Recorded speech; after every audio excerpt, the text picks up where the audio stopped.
Welcome to today's deep dive.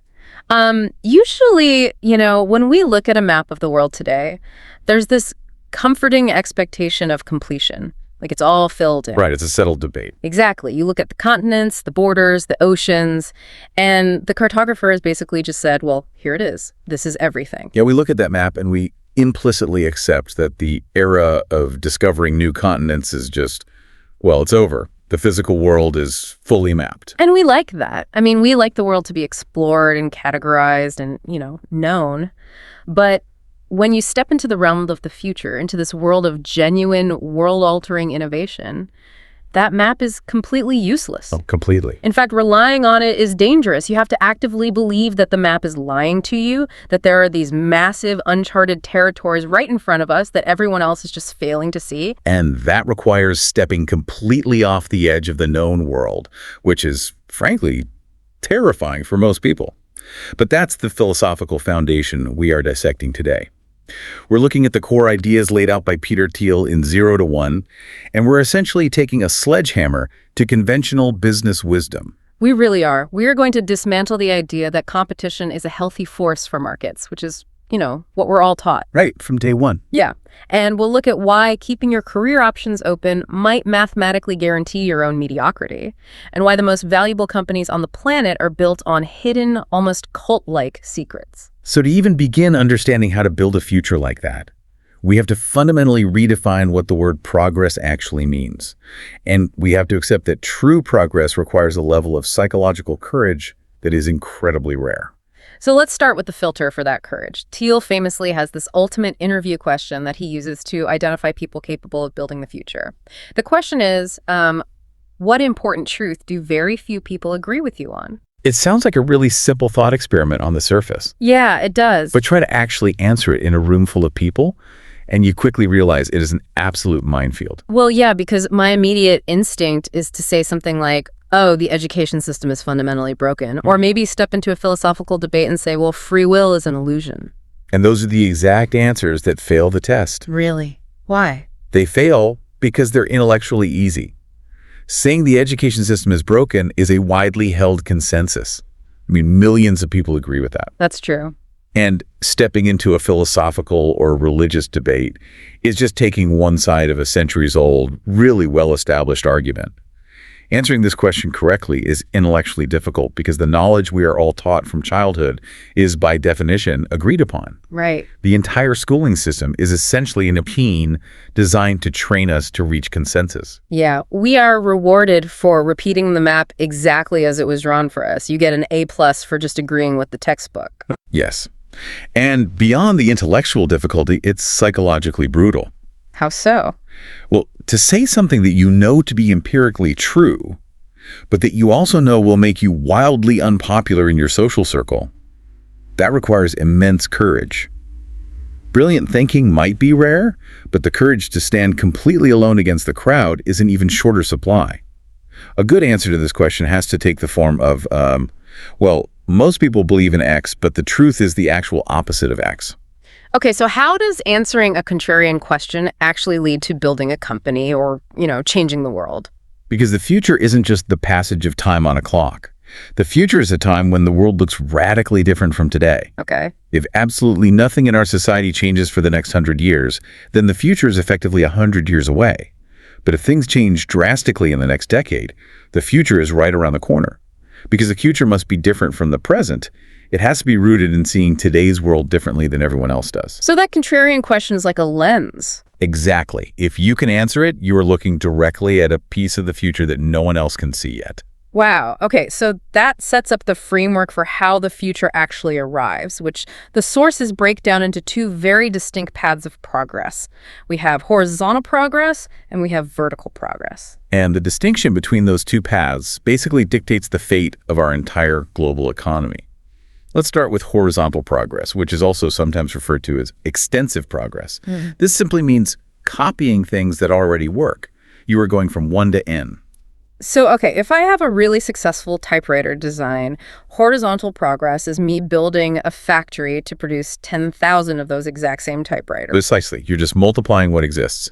At a macro geopolitical level, the single word for horizontal progress is globalization. Right, and China's economic strategy over the last 2 decades is like the ultimate macro example of this, isn't it? Oh, absolutely. Their 20-year plan wasn't to invent fundamentally new technologies. It was to straightforwardly copy everything that had already worked in the developed world. Yeah, they looked at 19th century railroad infrastructure, 20th century automotive manufacturing, modern city grid layouts, and they just replicated them. Right. Now, they might leapfrog a few obsolete steps, like going straight to mobile networks instead of laying millions of miles of copper landline wires. But the core action is still one to N. It's taking a blueprint that works somewhere else and scaling it up locally. So contrast that with vertical progress, or what's called intensive progress. This means doing entirely new things. This is the leap from 0 to 1. Exactly. So if you have that typewriter, and instead of building a factory to make more of them, you invent the digital word processor, you haven't just multiplied an existing object. No, you've created a completely new category of human tool. And at the macro level, the word for vertical progress is technology. Okay, I want to make sure I'm fully wrapping my head around the scale of that difference because it feels really important. Let's say horizontal progress is taking a highly successful burger joint in Chicago and franchising it into 500 different cities across the globe. You are scaling a proven model. Vertical progress would be inventing synthetic, lab-grown meat that is cheaper, healthier, and tastes better, thereby making the entire concept of a traditional cattle-based burger joint completely obsolete. That captures the dynamic perfectly. And recognizing that difference brings us to a frankly terrifying realization about the trajectory of our society. A global civilization cannot survive indefinitely on horizontal progress alone. Because of resource constraints. Like, we literally just run out of stuff. Exactly. Imagine if the entire developing world simply copies the current lifestyle of the developed nations, but without any new 0 to 1 technological innovations. Oh, wow. Yeah, if billions of people adopt the resource consumption habits of the West, using the exact same old technologies, burning the same coal, driving the same combustion engines, utilizing the same agricultural methods, the math simply breaks. We'd run out of resources entirely, and the environmental strain would just be catastrophic. Yes. Vertical progress is not a luxury for wealthy nations. It is a mathematical necessity for human survival. We cannot copy our way into a sustainable future. Well, that raises a massive question then.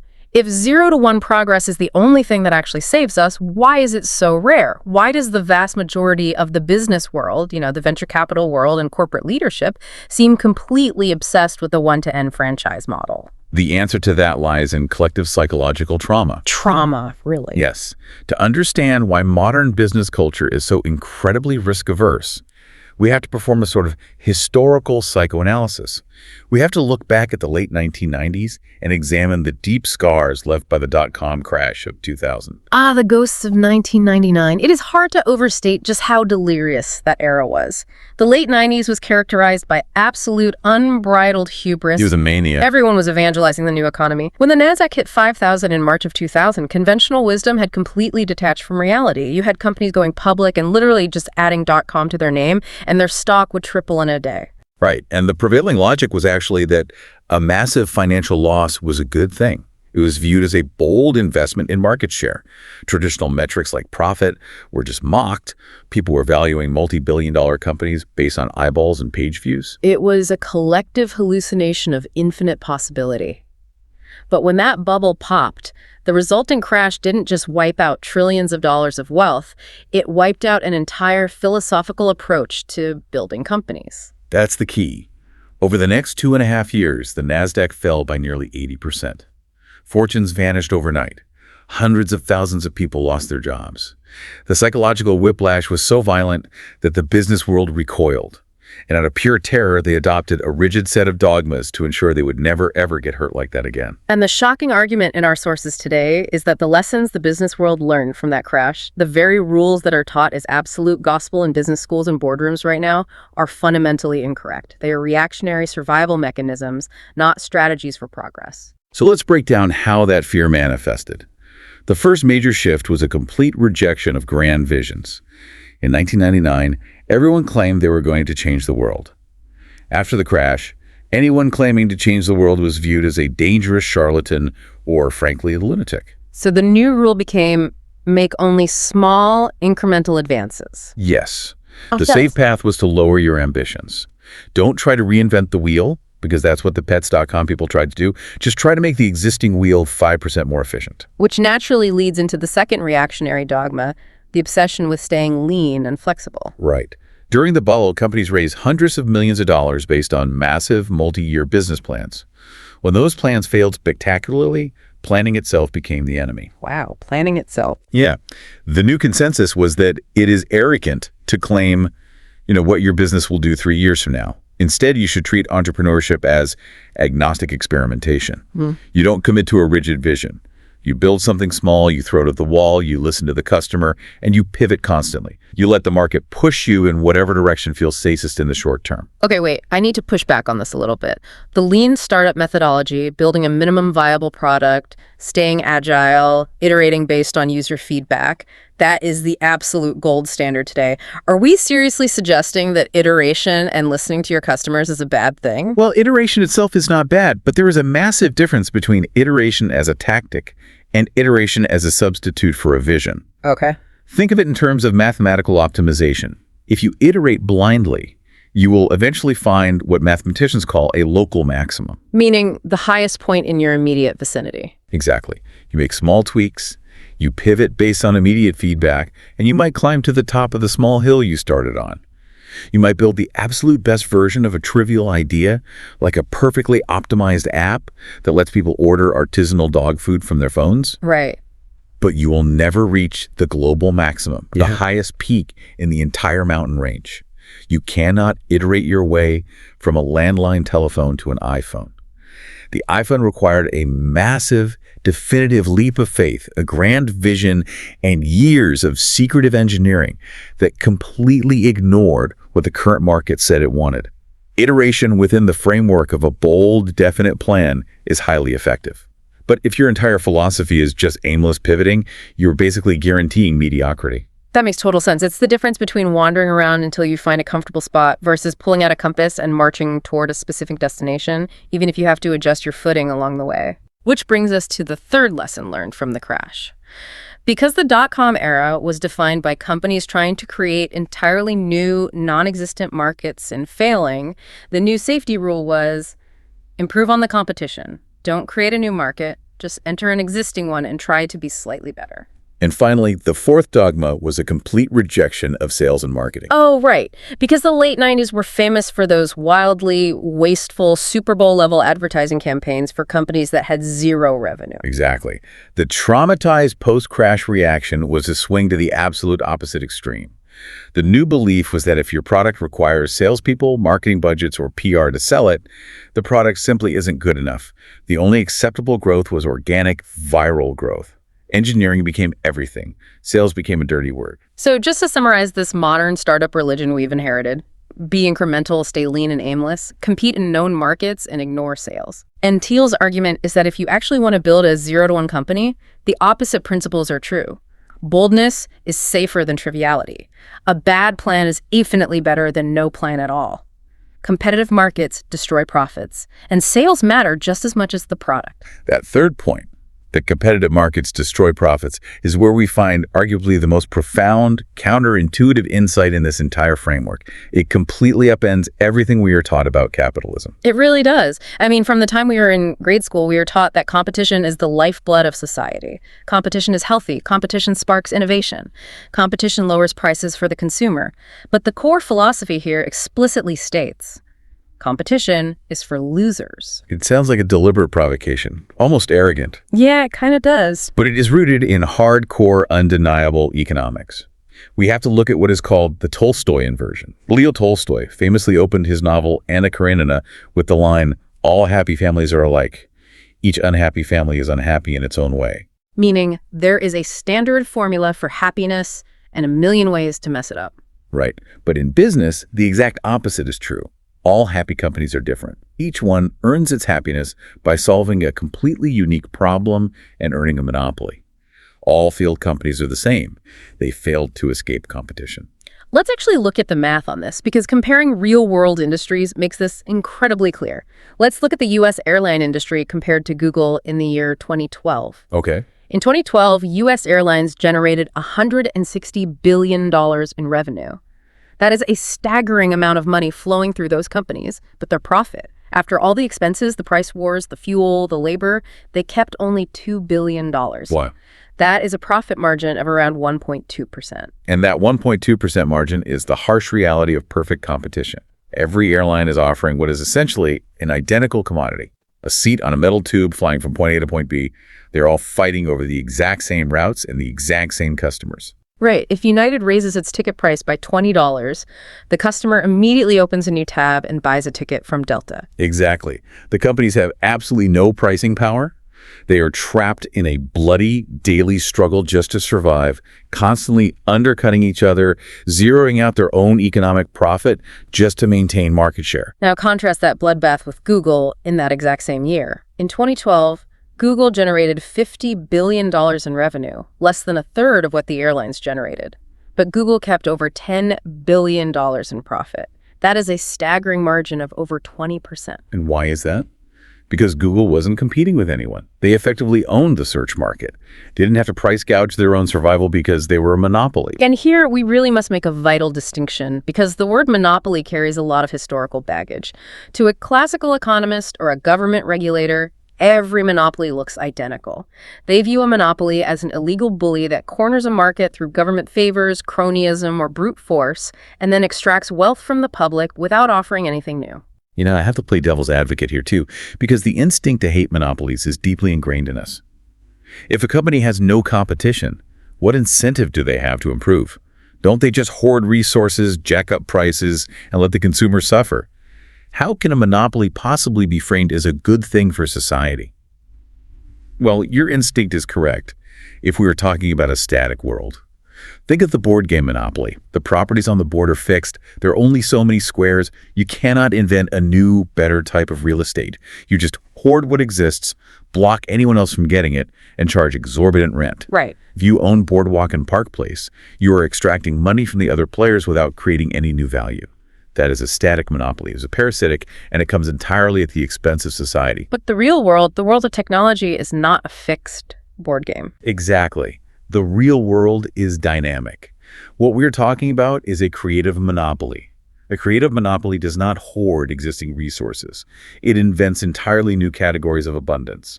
When Apple launched the iPhone, they effectively had a monopoly on the modern smartphone market. Did they charge a premium price for it? Yes. But they didn't create an artificial scarcity of existing cell phones. They created a completely new, highly desirable product that simply did not exist before. So their monopoly profits were not extracted via bullying. They were like a temporary reward granted by society in exchange for a massive technological leap forward. Exactly. And what's crucial is what those monopoly profits allow a company to do. Because Google isn't fighting a daily 1% margin war for survival like the airlines. They actually have the surplus cash to invest in massive, long-term, ambitious research and development. Oh, that makes sense. An airline can barely make payroll, let alone fund speculative research into the future. Right. But Google's search monopoly generated so much cash that they could afford to fund entirely new, wildly risky ventures. Autonomous self-driving cars, Project Loon providing internet via balloons, massive life extension biology research.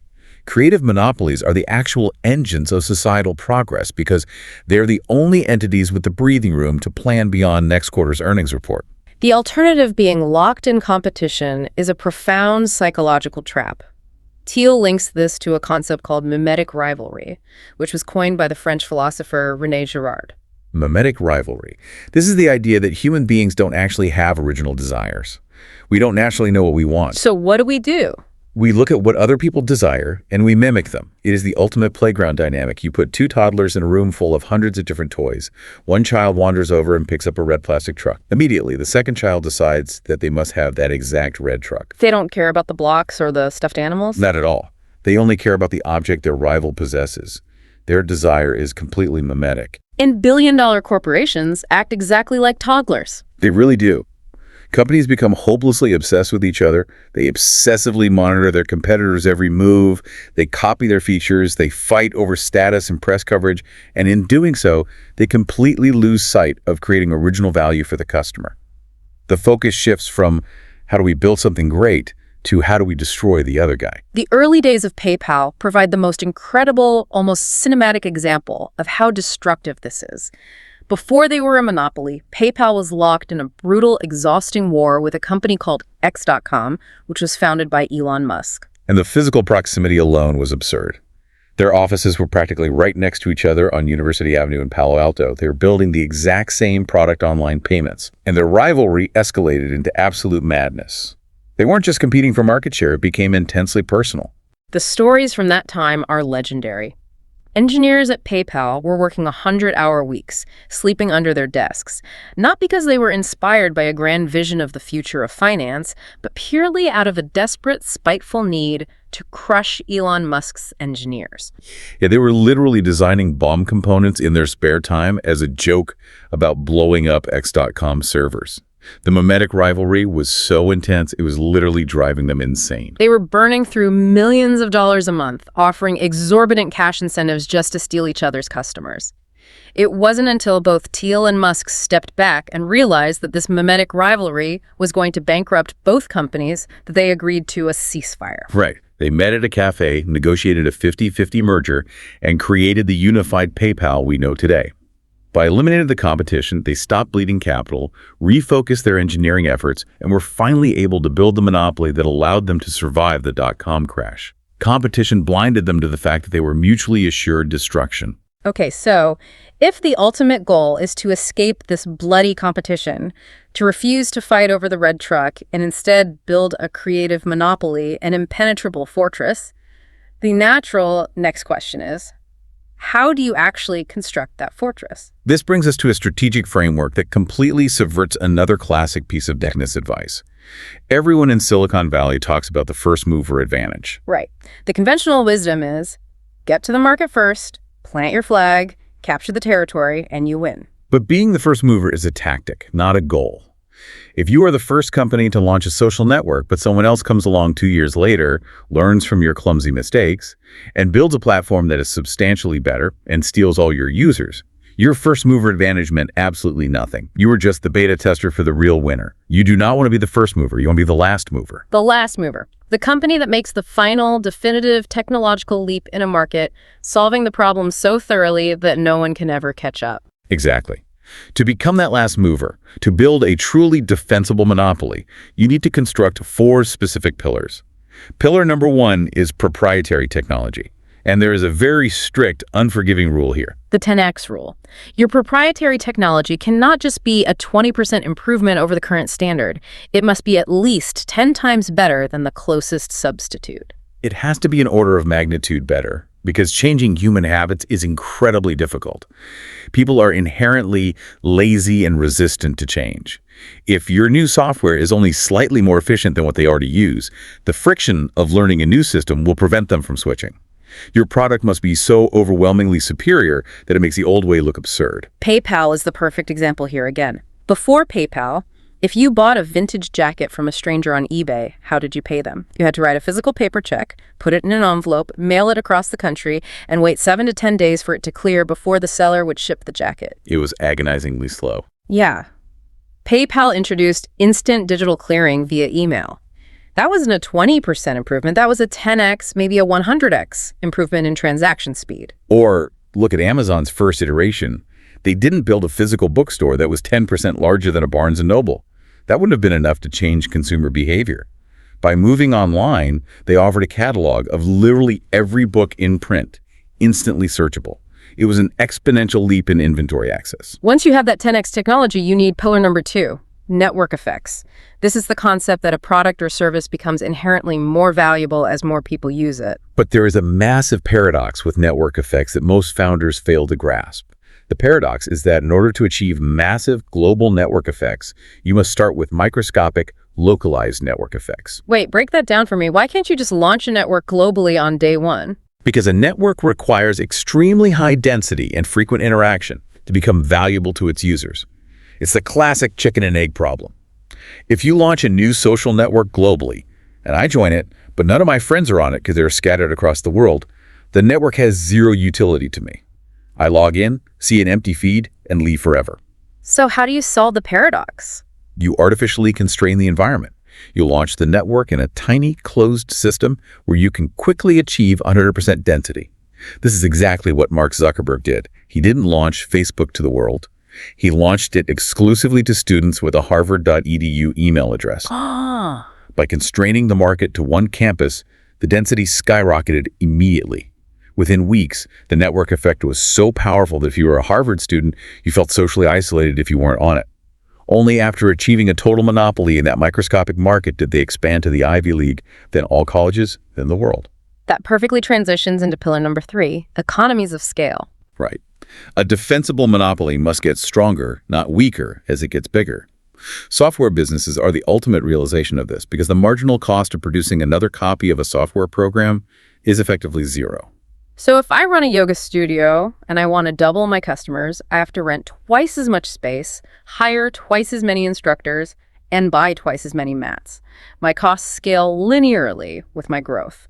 But if I build a fitness app, once the core architecture is coded, whether I have 10 users or 10 million users, my fixed costs barely change. The profit margins expand exponentially with scale. Exactly.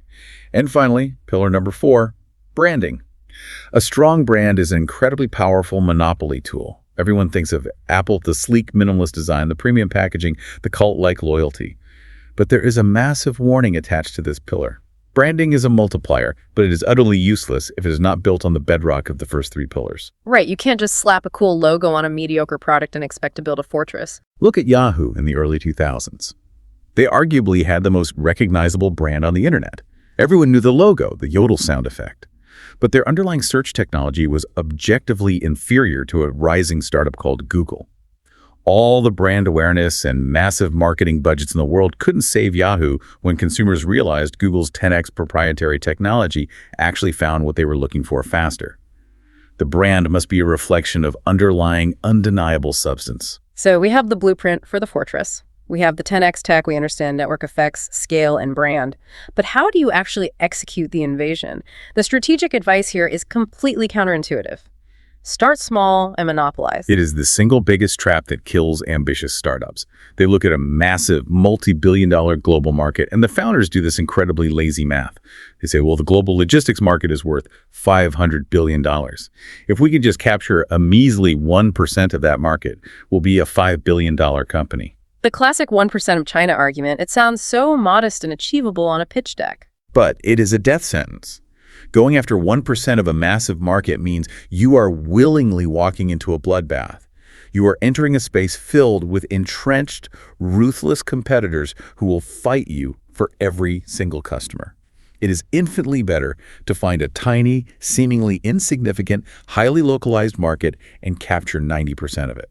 I really love the board game analogy for this. It's exactly like playing Risk. When you start a game of Risk, you don't take your starting armies and spread them thinly across Europe, Asia, and North America. If you do that, you are spread too thin and your opponents wipe you out on turn 1. Exactly.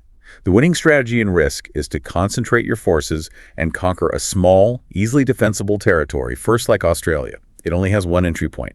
You lock down the borders of Australia, you hold it entirely, and you use it to generate a steady stream of new armies every turn. You build your strength in isolation, and then once your fortress is secure and your resources are overwhelming, you burst out and begin conquering the rest of the map. Start small, monopolize, and expand outward. Facebook dominating Harvard before expanding. Amazon dominating the tiny niche of online book sales, ignoring clothing, electronics, and toys entirely until they had a total monopoly on books, built their logistics infrastructure, and then expanded into the everything store. This strategy of building a monopoly from a tiny beachhead requires an incredible amount of patience and long-term planning. You have to design this fortress years, sometimes decades in advance. Which brings us to a massive cultural roadblock. Building this kind of future requires us to confront how our society currently views the concept of luck and how we plan for our own lives. This is where we move from pure business strategy into some really deep cultural philosophy. The framework outlines 4 distinct views of the future, mapping them on 2 axes. Do you view the future as definite or indefinite? And do you view it with optimism or pessimism? Let's break these down because understanding which quadrant you are living in explains so much about modern anxiety. Let's look at the United States in the 1950s and 60s. That entire era was characterized by definite optimism. Meaning, they believed the future was going to be radically better than the present. But they didn't just sit around hoping for it. They had a specific, concrete blueprint to build it. Exactly. This is the era of the Apollo missions. John F. Kennedy didn't say, well, we hope space exploration gets better over time. He said, we're going to put a man on the moon by the end of the decade, and here is the engineering plan to do it. It was the era of the interstate highway system, the Hoover Dam, the Golden Gate Bridge. The culture believed in grand design. They believed that if you had a bold vision and worked tirelessly, you could bend the physical world to your will. But the argument is that somewhere around the 1980s, the Western world shifted away from that. We lost our nerve and we moved into a different quadrant. Indefinite optimism. Indefinite optimism is a strange, highly fragile state of existence. You still believe the future will be better. You're fundamentally optimistic, but you have absolutely no specific plan for how that better future will arrive. You believe that progress will just sort of naturally happen on its own, like a force of nature. It's the belief that the universe automatically bends toward progress, without anyone having to do the terrifying, risky work of actually designing it. And this indefinite mindset has infected almost every aspect of our culture. It explains why our society has become so overwhelmingly obsessed with finance and banking. Think about the difference. In a definite world, the brightest minds become engineers and scientists because they want to build specific new things, new bridges, new rockets, new medical devices. In an indefinite world, the brightest minds go to Wall Street because if you don't have a specific vision for the future, you don't know what to build. So what do? You just move money around. You build complex financial instruments to optimize the wealth that already exists, hoping that a better future will magically emerge from a diversified portfolio. It also perfectly explains our modern education system. We tell high school and college students to build a well-rounded, diversified resume. We tell them to do a little bit of everything, join the debate club, take a coding class, do a semester abroad, get a minor in economics. Why? Not because they have a burning, definite passion for any of those things. We tell them to do it to keep their options open. We train them to prepare for nothing in particular. Mm-hmm. And in the venture capital world, this indefinite optimism leads to what is known as the spray and pray approach. Investors don't have the conviction to back a specific, definite vision of the future, so they take their fund and spread it across 50 or 100 different startups, giving a little bit of money to everyone, hoping that one of them magically hits the jackpot. Which brings us face to face with the harsh mathematical reality of the universe. Because the universe does not reward the spray and pray approach, the universe operates on what is called the power law. The power law is the Pareto principle, the 80-20 rule, but on absolute exponential steroids. It dictates that we do not live in a normal bell curve distribution world where outcomes are relatively even. We live in a world of extreme concentration. In venture capital, the math is brutal, undeniable, and frankly, a little terrifying. How extreme is it? Let's give some real numbers. In a successful venture capital fund, the single best investment will not just slightly outperform the others. That one single company will yield a return that equals or outperforms the entire rest of the fund combined. Let that sink in for a second. You invest in 100 companies, 99 of them might do okay or fail entirely. But company number 1, the massive outlier, generates more wealth than the other 99 put together. Look at early investments in companies like Facebook or Google. The returns weren't 10x, they were 10,000x. And this mathematical reality completely destroys the logic of indefinite optimism. If you are operating under the belief that keeping your options open and diversifying is the safest route, you are mathematically guaranteeing your own mediocrity. Wow. Guaranteeing mediocrity. Yes. If you spread your bets evenly across a dozen different mediocre pursuits, you will entirely miss the power law. The tragic, hidden cost of telling a brilliant young student to keep their options open is that they spend their entire 20s hedging their bets, and they never commit the 10,000 hours of obsessive focus required to master the one thing that could actually yield an exponential return. Right. In a power law world, diversification is not a safety net. It is a straitjacket. You must find the one thing with exponential potential and focus entirely on it. But wait, I have to jump in here and present a counter-argument, because this sounds incredibly dangerous. If we are telling people to burn their boats, ignore diversification, and bet their entire lives on one singular definite plan, aren't we completely ignoring the role of luck? What about survivor bias? For every Mark Zuckerberg who bet everything and won, aren't there 10,000 brilliant, hardworking founders who had a definite plan, focused entirely on it, and went utterly bankrupt? How is this not just telling people to buy a lottery ticket and pray? It is a totally valid critique, and survivor bias is absolutely a real phenomenon. Luck undeniably plays a role in any massive success, but the philosophical point being made here is about agency. If you view life purely as a lottery ticket, If you believe that success is just a random roll of the dice and you have no control over the outcome, then why bother planning at all? Why bother trying to invent a 10x better technology? Right, if it's just luck, you just buy the ticket, sit on the couch, and wait for the drawing. Precisely. But the greatest founders do not treat their companies like lottery tickets. They operate through what is called intelligent design. You cannot control macroeconomic luck, but by meticulously crafting a definite plan, by obsessively engineering a 10x technological advantage, or deliberately choosing to monopolize a tiny niche market before expanding, you are actively bending the odds in your favor. You're forcing luck, almost. You are engineering serendipity. As Thiel points out, a startup is the largest endeavor over which you can have definite architectural mastery. You can't control the global economy, but you can absolutely control the foundational design of your own company. So if you accept that you need to abandon indefinite optimism, if you decide you are going to put all your chips on one specific, definite plan to harness the power law, the terrifying question becomes, how do you know which plan to pick? How do you figure out what to build? The answer is both simple and incredibly elusive. You have to discover a secret. A secret, and to find one, you first have to overcome a massive psychological hurdle that society places in our way. They call it the exhausted world myth. To illustrate the danger of this myth, we have to look at a very dark but philosophically revealing text, the manifesto written by the Unabomber, Ted Kaczynski. Now, obviously, we must separate the horrific, violent actions of the man from the sociological observations he was making. But in his writings, he argued that human goals fall into three distinct categories. Category 1, goals that are trivially easy to achieve. Category 2, goals that are hard to achieve but possible with immense effort. And Category 3, goals that are literally impossible. Right. And his core depressing argument, which actually reflects a widespread subconscious belief in modern society, was that Category 2 is empty. He believed that all the hard but possible problems have already been solved by previous generations. They figured out electricity, they mapped the genome, they built the internet.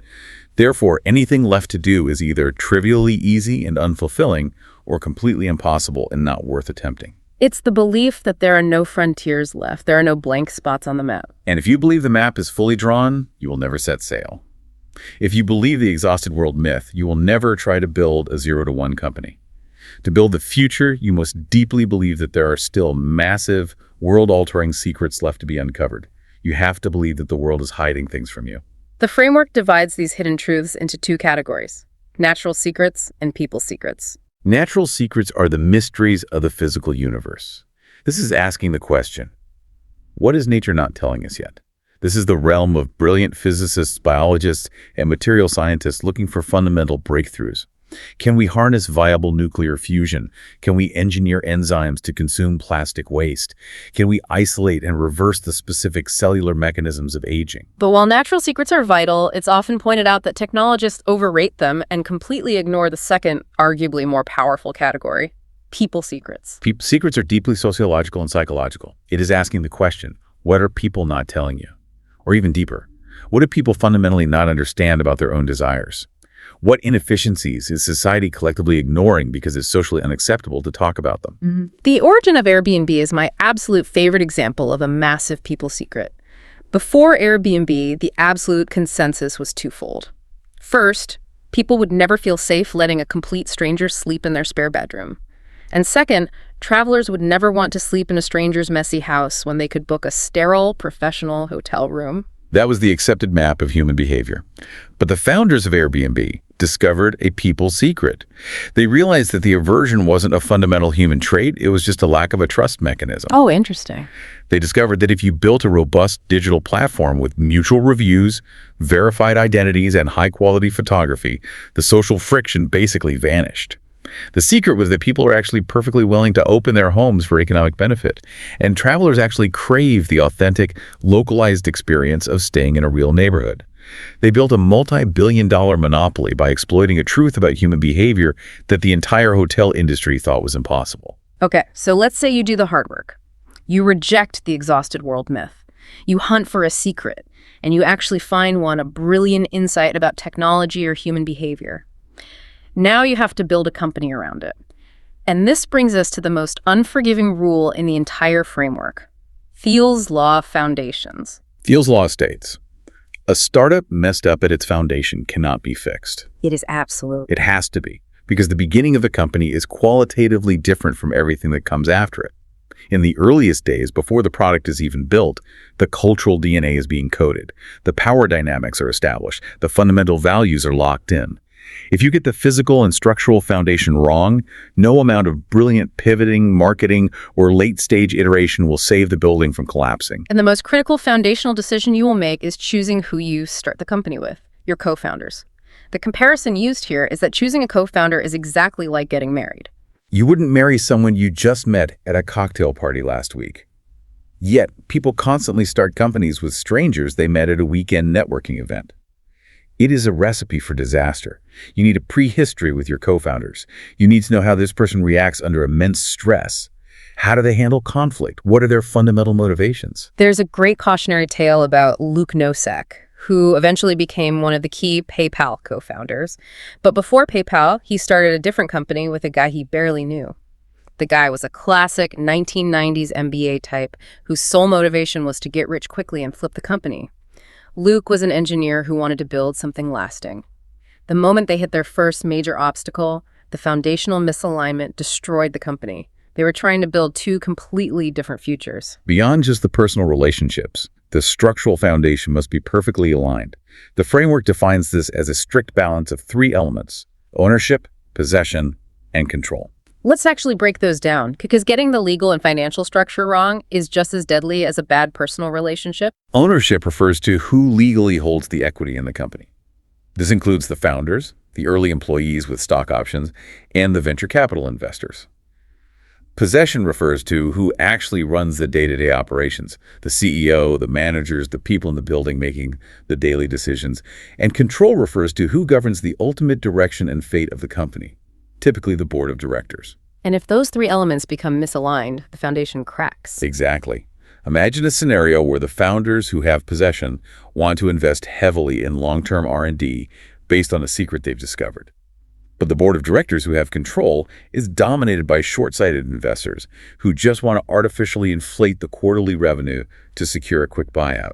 That misalignment of incentives will rip the company apart from the inside. To really drive home the importance of this foundational alignment, we have to look at the massive real-world contrast between the total collapse of the clean tech bubble and the incredible success of Tesla, because this perfectly illustrates everything we've talked about today: definite optimism, 10x tech, monopolies, and secrets. Let's look at the failure first. In the mid-2000s, there was a massive frenzy around clean tech.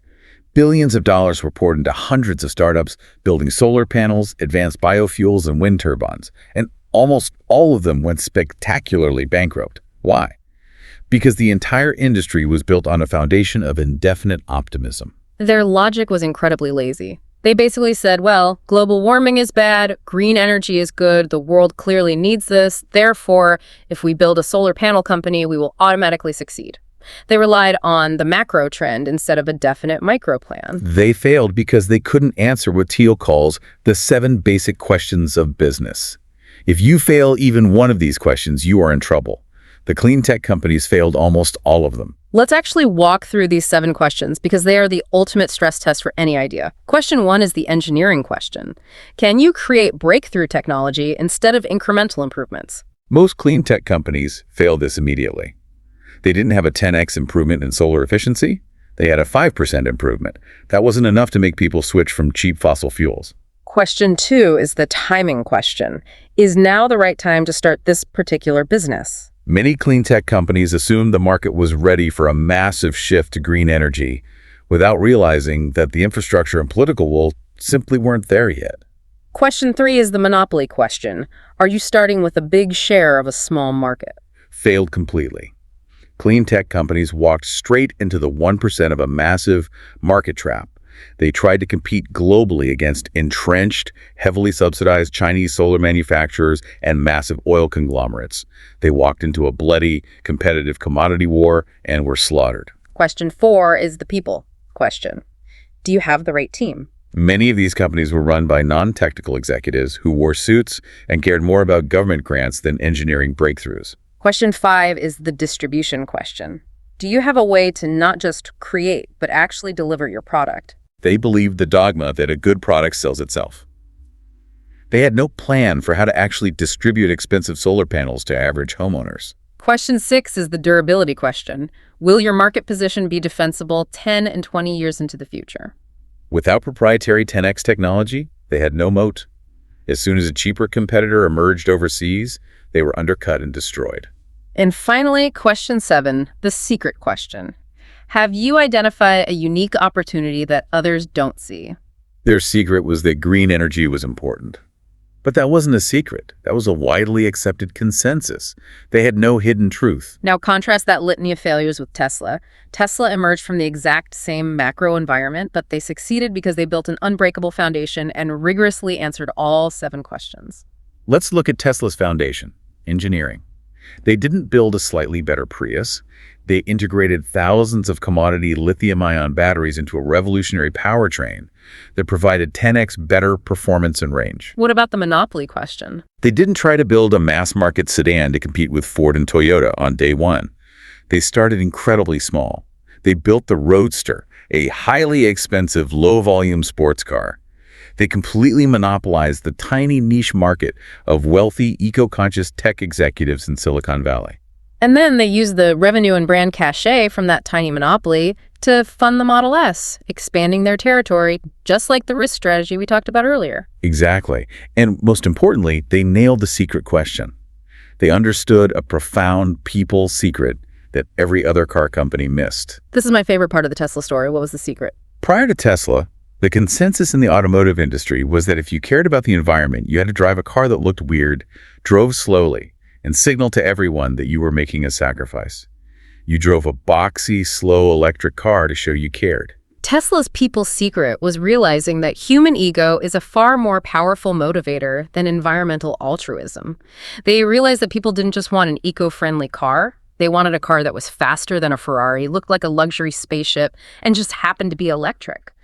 They took environmentalism, which felt like a chore, and turned it into a high-performance status symbol. They understood human desire better than anyone else. And because they were armed with that secret, they were able to build a foundational culture that looked nothing like a standard corporate office. Which brings us to the final concept, the mechanics of the mafia. Yes, the famous PayPal mafia. The idea here is that the most successful, innovative company cultures do not look like traditional corporations. They don't attract people by offering free sushi in the cafeteria, beanbag chairs in the break room, or ping pong tables. Those are just superficial HR perks designed to distract employees from the fact that their work is essentially meaningless. Right. A true 0-to-1 company culture looks more like a cult or a mafia. They are a tightly knit band of conspirators who share a definite vision of the future and who are intensely united by a secret that the rest of the world thinks is crazy. The distinction drawn between a cult and a startup is razor thin but really vital.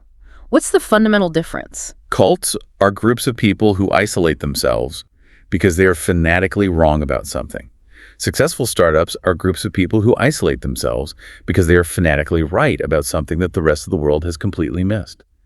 If you are truly building the future based on a hidden truth, your company should not make sense to outside professionals. It should feel exclusive. Your team shouldn't be held together by a paycheck. They should be bound by the shared mission of proving the rest of the world wrong. Okay, let's take a breath and look at the massive amount of ground we've covered today. We started by looking at that map of the world, realizing that true vertical 0-to-1 progress requires the psychological courage to step completely off the edge of consensus. We examined how the psychological trauma of the dot-com crash trapped the business world in a cycle of incremental, aimless, horizontal thinking. And we completely dismantled the ideology of competition, realizing that to truly create value, you must escape the mimetic rivalry and build a creative monopoly. We learned the tactical blueprint for that fortress. You don't want to be the first mover, you want to be the last mover. You achieve that by starting in a tiny, easily defensible market, establishing 10x proprietary technology, harnessing microscopic network effects, and scaling outward. We challenged the passive, lottery ticket mindset of indefinite optimism, embracing the harsh mathematical reality of the power law, which demands singular focus and intelligent design over safe, mediocre diversification. And finally, we explored the absolute necessity of hunting for secrets, ignoring the exhausted world myth, and building your venture on an unbreakable, mafia-like foundation that correctly answers the 7 questions of business. It is a radical, unapologetic framework. It demands personal agency, it requires immense courage, and it fundamentally rejects the comforting lies we tell ourselves about how progress happens. Which brings me back to you listening to this right now. We've spent this time talking about massive tech giants, PayPal and Tesla, but these philosophies apply just as ruthlessly to the architecture of your own life. Take a hard, honest look at your career trajectory, the business you are building, or the projects you dedicate your time to. Are you living as an indefinite optimist? Are you just padding your resume, keeping your options open, making safe, incremental changes, and waiting for a lucky lottery ticket that might never get drawn? Are you locked in a bloody competitive war over the same red truck as everyone else, instead of having the courage to walk into a different room and invent your own category? Here is the question I want to leave you to wrestle with. What is the one contrarian secret you truly believe in? And what would happen if, starting tomorrow morning, you stop hedging your bets, stop trying to be a little bit good at a dozen different things, and built a definite, uncompromising plan to make that secret a reality? The map isn't finished. The future is waiting to be designed. So go design it. We'll see you on the next deep dive.